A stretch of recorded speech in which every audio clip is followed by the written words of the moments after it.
Why is it so hard to submit to a person or to an authority? It is about fiery trial. That's written on your paper. It's about the trials that the church will face, that Christians will face, and we all have to be prepared for that. Okay? So as we see this here, let's see what he says here about humbleness. Now, it begins, again, verse 5, it says this. You younger men, likewise, be submissive to your elders, and all of you, because he cares about you. Now, so Peter here wants to encourage the church. Would you agree with me that for the most part, it's still happening to this day, on and off, Africa is one of the worst places, Southeast Asia is one of the worst places for true persecution of the church. Okay? Muslims have no problem burning Christian churches to the ground, to their husbands. Okay? And he continues on, and he is reminding us that we need to be these ways, to be humble. Let's face it, to be submissive to someone, you have to be humble, do you not? Okay? Because again, Mike, you didn't say this, but I'll just say this. Nobody likes anybody telling them what to do. Okay? That can be, you can have some knuckleheads who think, I'm a way more wiser Christian than you are, and you have to do what I tell you to do. Is that what that means? No. But there'll be somebody, I promise you, throughout history, there'll be people who would say this.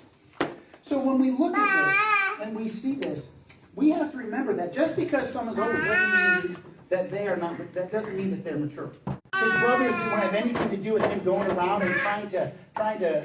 They thought he was going around to impress people. His name's David. The Bible tells us David was very young. In fact, the Bible tells us that David's own father left him in the field because he didn't think he was worthy to be counted towards being the blessing that was coming with Samuel. Okay? So there we had an example of this. Now, in theory, should not someone who's older be more mature and wise than someone who's younger? Yes, in theory, right? Should be. In theory, there.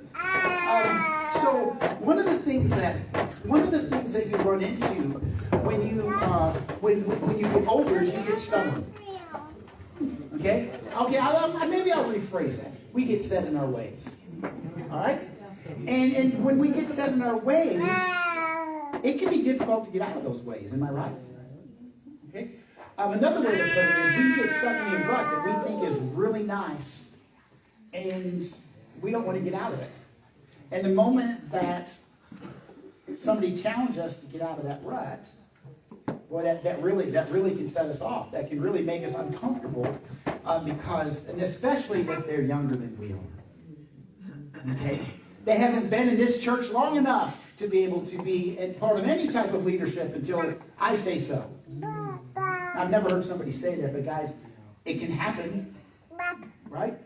And it's really interesting because the longer someone is in the church, that mentality can very easily set in to when outsiders, if you will, new people come in, and we have to be more mature not to let that happen. As individuals, I'm talking about as individuals. Okay? So here he is. He's talking about younger people submit to the older people. With that, now, one of the greatest challenges that you have in a church, where you're supposed to have that respect for one another. Let's face it, guys. We should have respect for one another. Am I right? Amen. We should have respect for one another. In fact, respect should not be something, I don't believe personally, maybe you disagree with this, and that's okay. I don't think respect is something that should have to be earned. I think as a Christian, respect should be given. And in fact, that respect is yours to lose. Okay, it's yours to lose. It's not yours to have to gain. It's not that at all. It should be yours to lose. In other words, if you are a mature Christian, then you should have that humbleness about you. I should have that humbleness about me. We should have those things. So now as we see this, because I want you to know that one of the greatest clashes that takes place in church is old versus young. Okay, that is probably one of the greatest clashes that take place because the old are set in their ways, and the young aren't old enough probably to be set in their ways just yet. They're probably getting close. Okay? And it's very, very, it can be, if we're not careful, it can cause lack of respect for someone. Lack of respect for an age group, no matter if it's older or younger. Okay? And here Peter's like, no, don't be that way. Right? Peter's like, make sure you are that way. But how do we do that? Okay, how do we go about doing this? And Peter really breaks this down, and he says very simply, I'm just going to put it this way, by choice. Okay? By being what? What's the phrases that he used there? He says in verse 5, he says, clothe yourselves with what? Humility. Humility. Okay, clothe yourself with humility towards another. Okay? Now, but Mike, that's going to take work on our part. Right? Because remember, I want to be right, you want to be right. Next thing you know, we could potentially have a problem because of that. So he doesn't want us to be that way. So again, the first way there's 2 steps here on your paper for us to understand here is remembering that we want to be able to have humility. We want to be able to have these things. So, we need to remember something else about humility. Do you guys know, I'm going to make this statement. Let's see if we can carry this over to what we're going to talk about. I don't believe you can ever be, or I can ever be, committed to the church if I'm first not committed to God. Okay? Sometimes we think that, well, if that person's committed to the church, then maybe that commitment to God should be there. But the reality is, if I'm not committed to the church, how in the world can I be committed to God, who's over the church? Okay? And so that's just some observations I've made over the years, and I thought to myself, that is so true. If I claim to love God, then should not people see that love? Right? They should see that love in you and me. And so now, as we look at this, he's like, humble yourselves towards one another. But again, that can be hard, but the only way to do it is to submit to God. Okay? And in order to submit to God, there's going to be things in which we need to remember, because when you look at this, he says, be clothed in humility. What did Jesus do? You remember what Jesus did when he washed the feet of the disciples? What did he do? Physically, what did he do before he washed their feet? Took his clothes off and wrapped a towel around his waist and got the water. And then Peter said, you can't wash my feet. Okay. He said, if I don't wash your feet, you don't have a part of me. Okay, so Jesus, who the Bible tells us has been around since before the beginning. If you remember all the way back in Genesis, it says, let us make man in our image, which is Jesus the Father. We have the Father, the Son, and the Holy Spirit written there.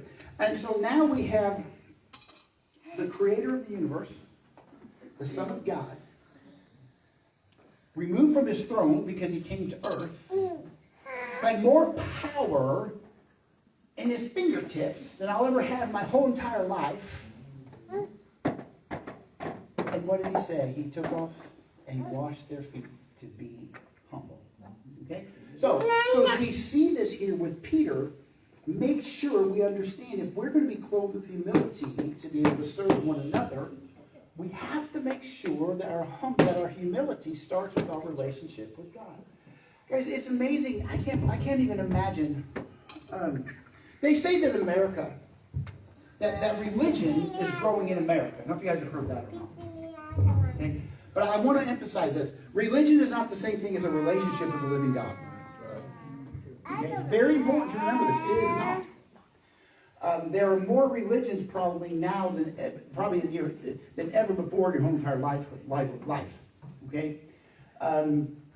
Because people want a religion, they don't want a relationship with the living God who says, this is what I demand of you. This is what I want from you. This is what I expect from you. Instead, most people want a relationship with someone who they can tell what to do and who they can feel good about themselves when they're doing something or not doing something. Okay? And so when we see this here, he wants us to be clothed with this. Now, remember, humility doesn't mean you're demeaning yourself. Okay? And it is really, truly important for us to remember this. Okay? That we can be our own worst enemies. How many of you agree that you can be your own worst enemy? Okay? How many of you have ever been prideful? Right? How many times have we ever let pride get in the way for something we either want to do, have thought about doing, and it just didn't, pride just caused problems. If you notice behind me, we're reminded about pride, but before we get to that, I want us to remember that when Jesus washed the disciples' feet, he had to humble himself before his God. He had to humble himself before his disciples. Am I right? That's what he had to do. And then he was able to become that humility part of him that was there. So again, it's on your paper here, guys. Humility is not demeaning ourselves and thinking poorly of ourselves. Ready for this? It is simply not thinking of ourselves at all. All right?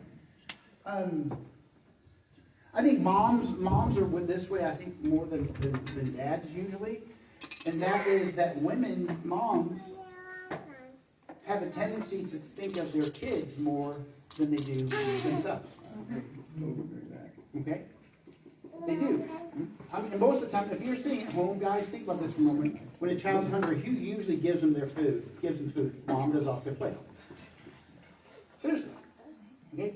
I'm not saying bad or ugly, but I'm just saying that if you look at the relationship part between the two, women generally are more humble than men. Okay? That might be our DNA, it might be whatever it is, but the reality is that we all need to be humble. And humbleness can be difficult because, again, we look at it differently. We look at it wrong. We need to look at it, as I wrote to you here, it's about not thinking about ourselves at all. But the phrase used to be, what would Jesus do? What would God do in those circumstances? But remember this, guys. You and I can never be submissive to one another if we're never submissive to God. Remember, they go hand in hand. We can pretend to be, but we cannot be. He's reminding us, this is what he's saying here. God is opposed to the proud in verse 5 there, but he gives grace to the humble. Okay, this is what he gives, and that's what it's all about. Did you know there's actually, biblically, there's absolutely nothing good about pride? Did you know that? There's zero good about pride. Right? So when we see this here, I want us to see this. It was pride that caused Lucifer be turned into Satan. It was pride. Right? It was pride. It was pride. A desire to be like God that stirred Eve to take the forbidden fruit. It's all about pride. That's all it was. How many times do you think maybe you've gotten in trouble in your life because of pride?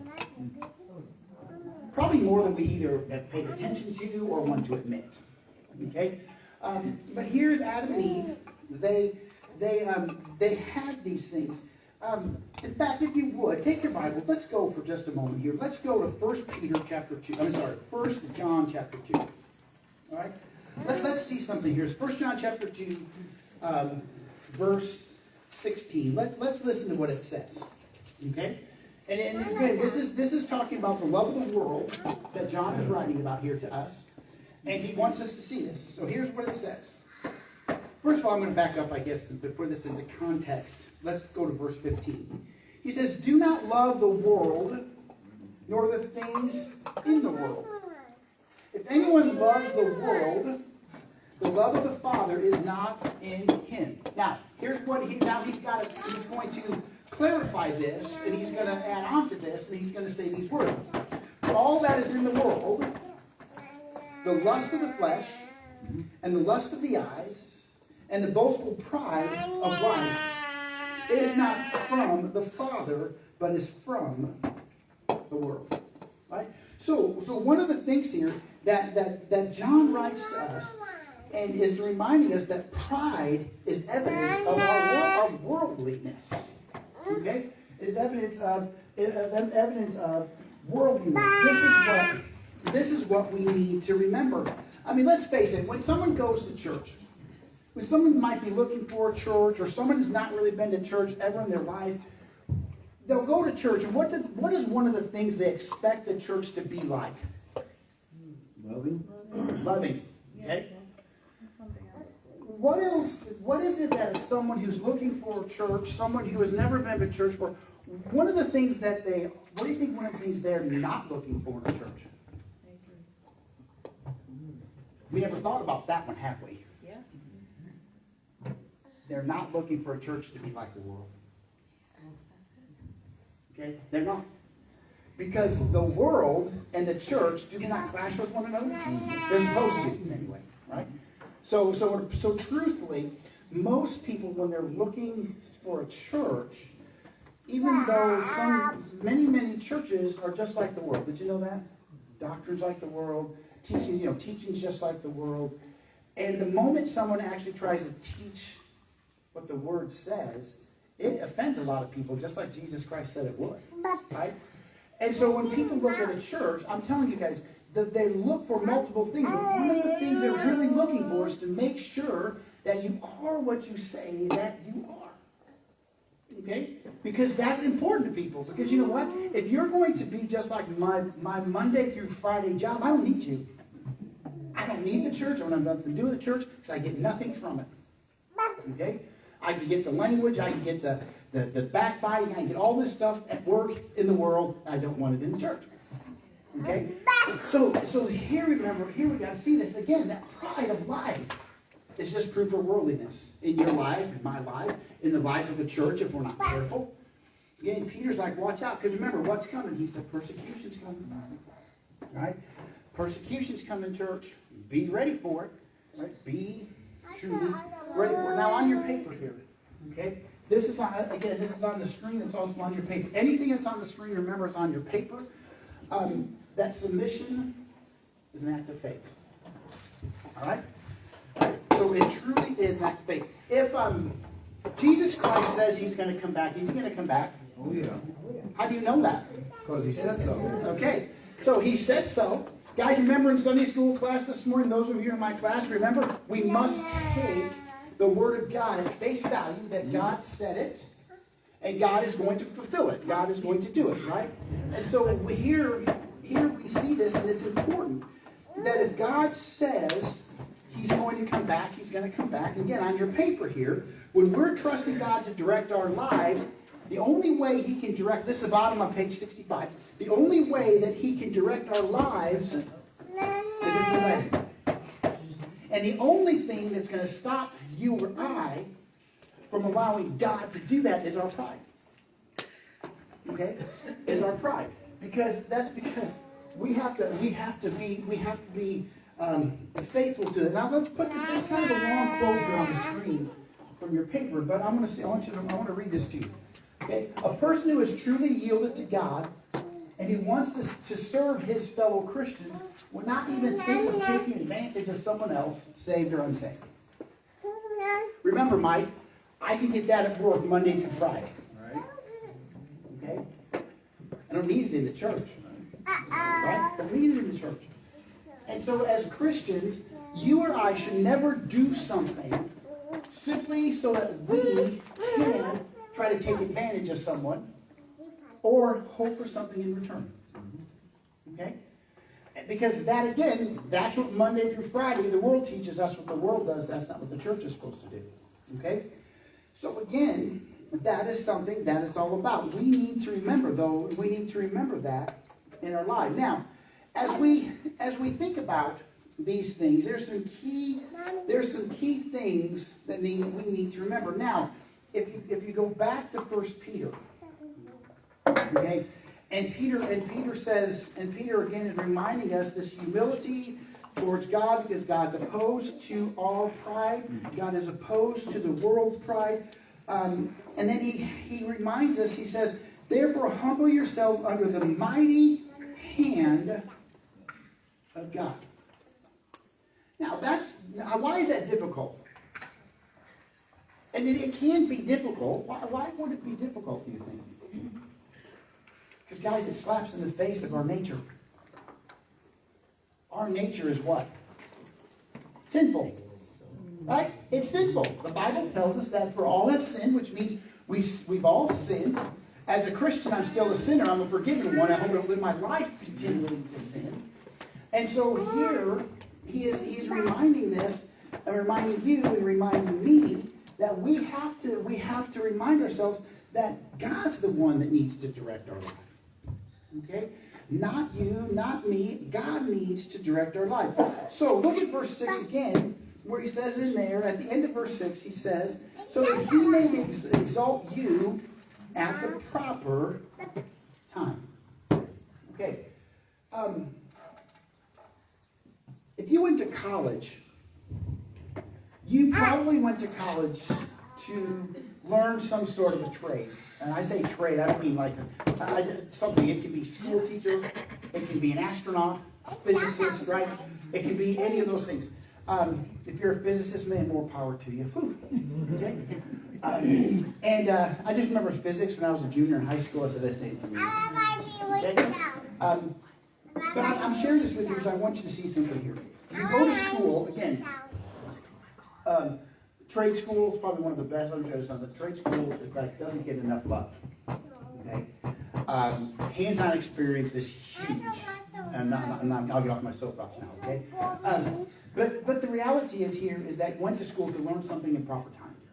Usually 4 years-ish, 2 years-ish, depending upon what it is that you want to do.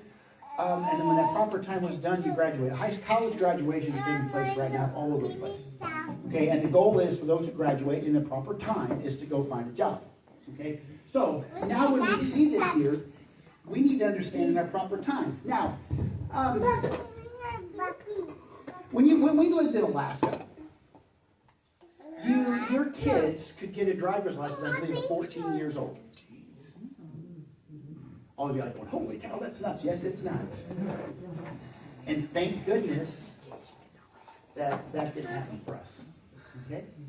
You have to remember, guys, we live in this where we live, there was one road. Okay? But the reality is that we want kids that are younger, or being older, in their proper time, learning more. When I was in high school, I didn't take driver's ed. Okay? But I also didn't have to take 50 hours of driving before I get my driver's license. I don't know if you guys know that or not. 50 hours. They have to have 40 hours of daylight, 10 hours of dark drive before they can get their driver's license. Okay? 50 hours. And part of that reason is for experience. Part of it is so that they can, again, in proper time, be able to do this. So, let's put it ourselves. Okay? Does God want to use you? Amy? Say yes. Okay? In proper time. In proper time. Okay? So this next slide here, I want you to see something about God. God never exalts anyone until that person is ready for it. Okay? Do you guys know one of the requirements to be an elder, to be a deacon is? There's multiple. One of them that really sticks out in my mind is this. He must be proved. Okay? Now some people might say, well, that's you got to know the scriptures better, they got to do this better. Well, you can say that's fine. But the bottom line is, Brother Donnie, they have to be in proper time. Right? They have to be in proper time. But again, that might be older physically, maturity-wise, spiritually, all of those things, but in proper time. Now, what is that for people? Well, that's totally very upon person to person. It's not something we can put a blanket over. So everybody hits, Did you guys know that a kid who's 18 years old becomes an adult at 19, their whole life changes? Look at that, only one person got what I was saying, okay? We all know better than that, don't we? Okay? A child who was 360, they went from the 365th day to the 366th, and all of a sudden they were an adult. Yeah. Why? Because they're not proved yet. They have to be. They'll get there, right? They'll get there. Just like we got there. You'll get there. But again, God doesn't say to you, okay, here it is, jump off, go. Now, has he ever done that in history? Brother Donnie said yes. I mean, come on. You think about David for a second. I'd have to bring up David because we've been watching the new series on TV. And David was a teenage shepherd. That's what he was. All of a sudden, he got thrust into playing music for Saul, who was literally having demonic episodes, to killing Goliath, becoming something that he never was, almost literally within a blink of an eye. Okay? And so now all of a sudden, he is getting ready to be in proper time to be used by God. Talk about being thrown into the fire, right? I mean, just boom, there it was. And so God does do that sometimes. Okay? But I don't believe that God takes a blanket and does that to everybody all at the same time. Because every one of us are not mature physically the same way and spiritually the same way. Right? And once we get there, however that might take, I have found that in almost 33 years of pastoring, I have found that the hardest part about this is there are too many of us as Christians who we don't want to do our part to be proved in proper time. Okay? Do you guys know that billionaires usually don't start out as billionaires, right? Okay, maybe Jeff Bezos' kids are going to. Okay, but in general, that's just not going to happen, right? So how do they become billionaires? They work at it. Way smarter than I am to go that way, okay? But they work at it. Again, we can like it, dislike it. It doesn't make any difference because they had a better idea than I did. Okay? But the reality is that you're not going to put the seed. I want you to know something. I think here pretty soon the CEO of Apple is going to be stepping down, or may have. I don't know. Guys, you know who they're not going to call to run Apple? Me. You want to know why? I am not proof. Period. I'm not proof. I have no clue how to do those things. Right? And so God is going to do the same thing for us. Brother Donnie, when you're ready, God will let you know you're ready. And we need to be really, really careful not to do this. I don't think you've learned long enough. You sure it's only been a year? Sure it's only been 6 months? Okay? I promise you, when you're ready to be used by God, He will prepare you to do it. But remember this, guys. Write this down. You have to want to do it. Okay? You have to want to do it. There are far too many Christians. What we do is we go to church, we listen to a pastor who might be right with the Scriptures, who may not be right with the Scriptures, and might be having a good day, might be having a bad day, and we forget what the Scriptures actually say and trust the Scriptures above everything else. Okay? And we need to remember that. I never forget when someone saying, well, we can make this person a deacon so they'll start coming to church more. I about had a mic drop. That wasn't in this church, okay? I mean, I literally about had a mic drop moment. All right?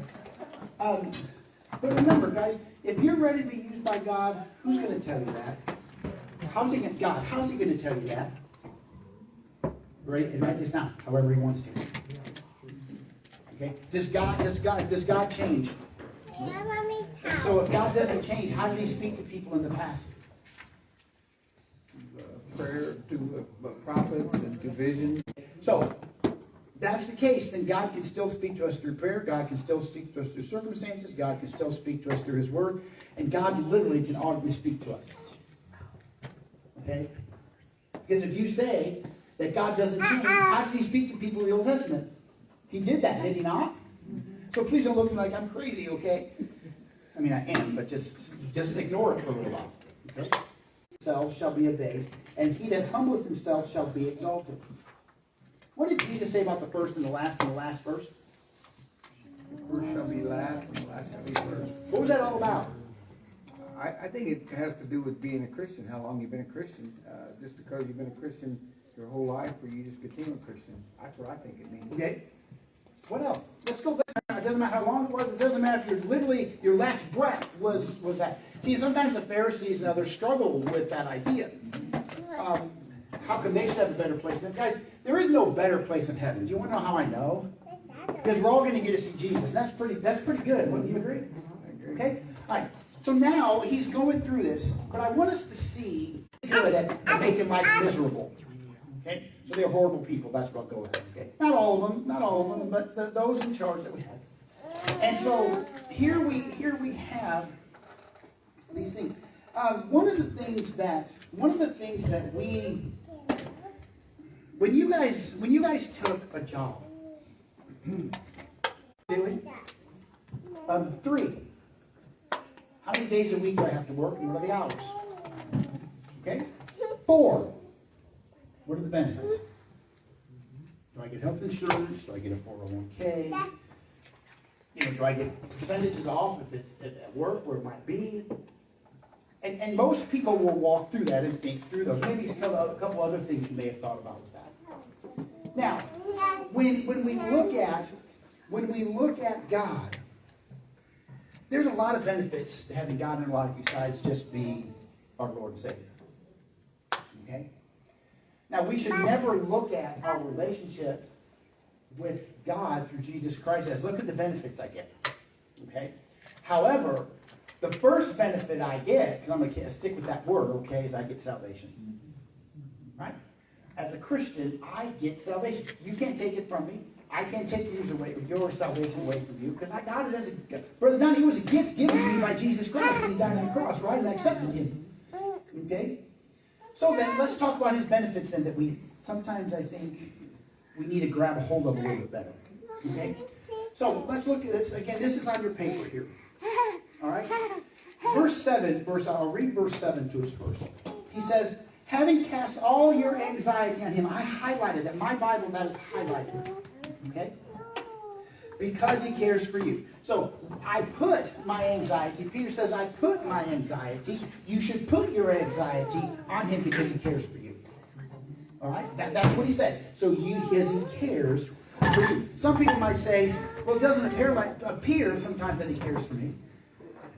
Sometimes it doesn't appear that he cares about the world going on around us. Because we have to understand why is our world in such a mess? It's a 3-letter word, starts with S and ends in an N. Sin. Now, I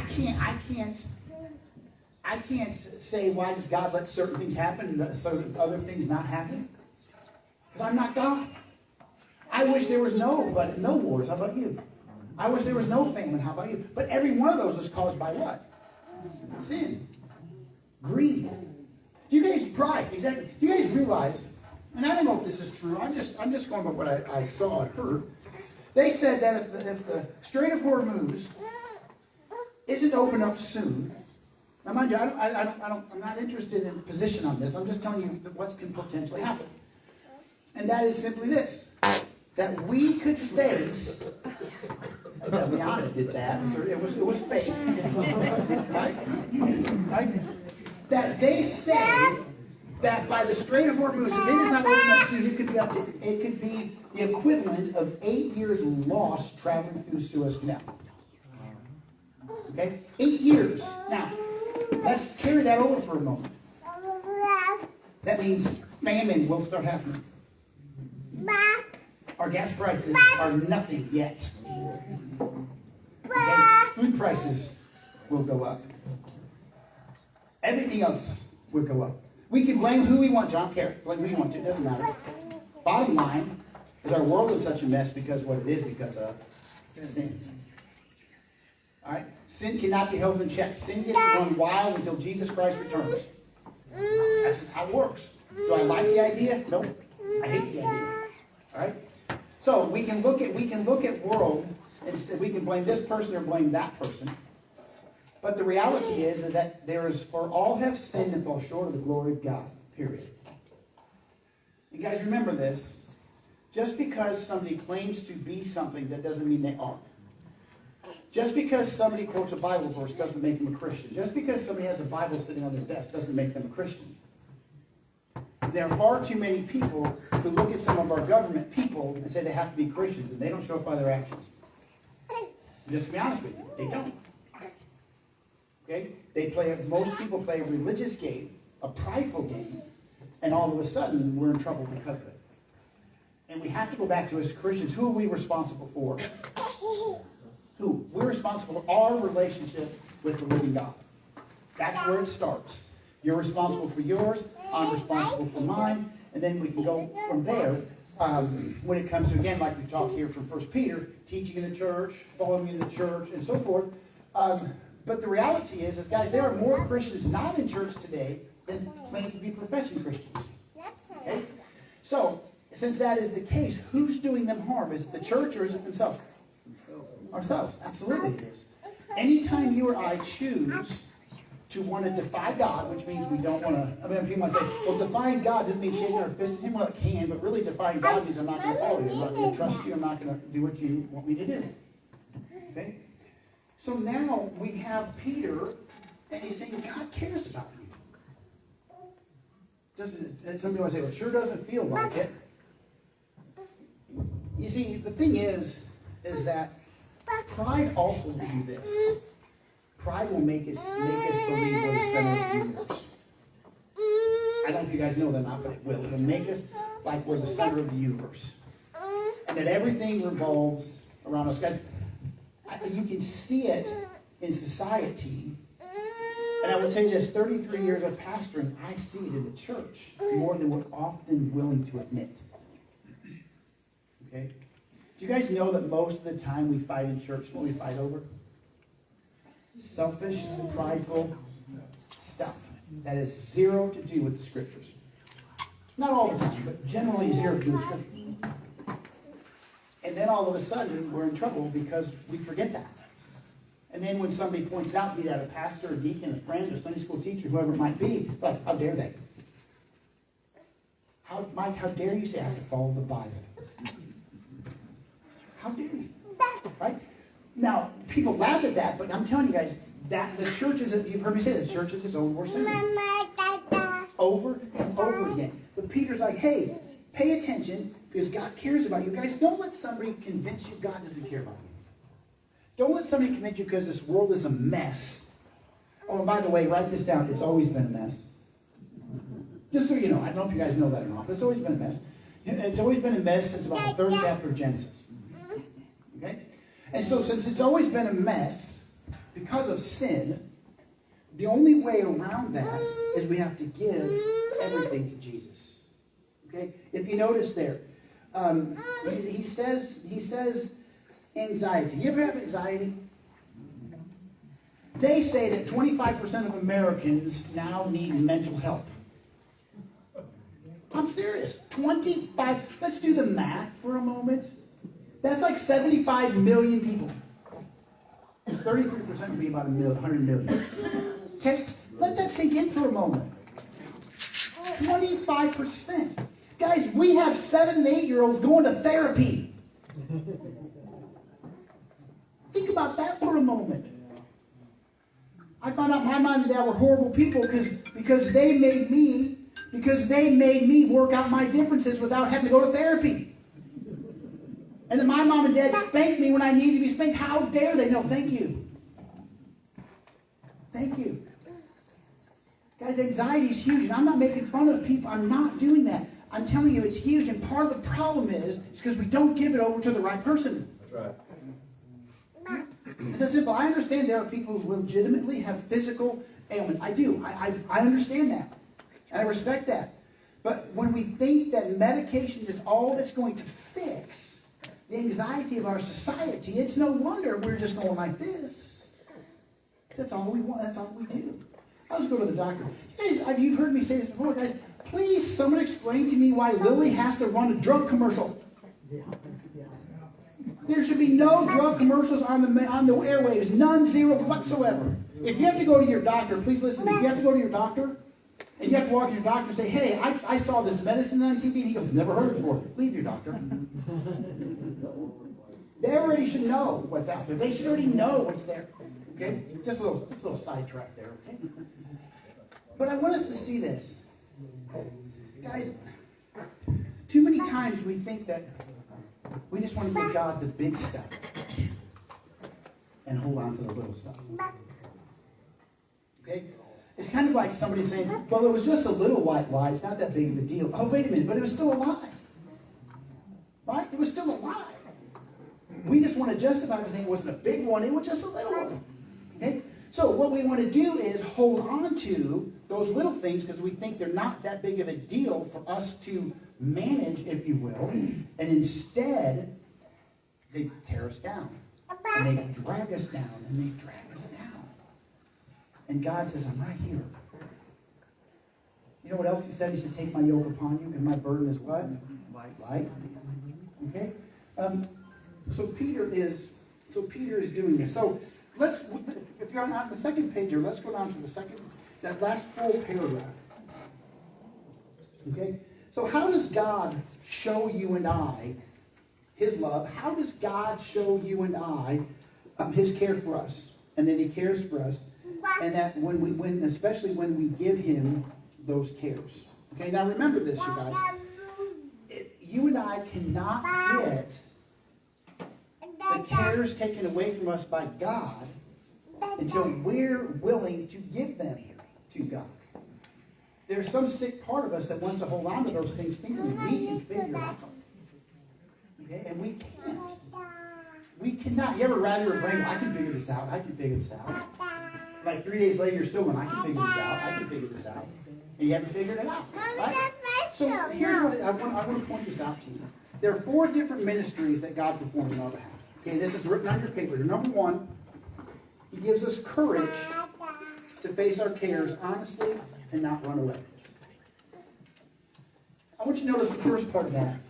So we can be honest with this. Number 2, and again, the passage of Scripture, you can find those. Number 2, he gives us the wisdom to understand the situation. Okay? It's very interesting.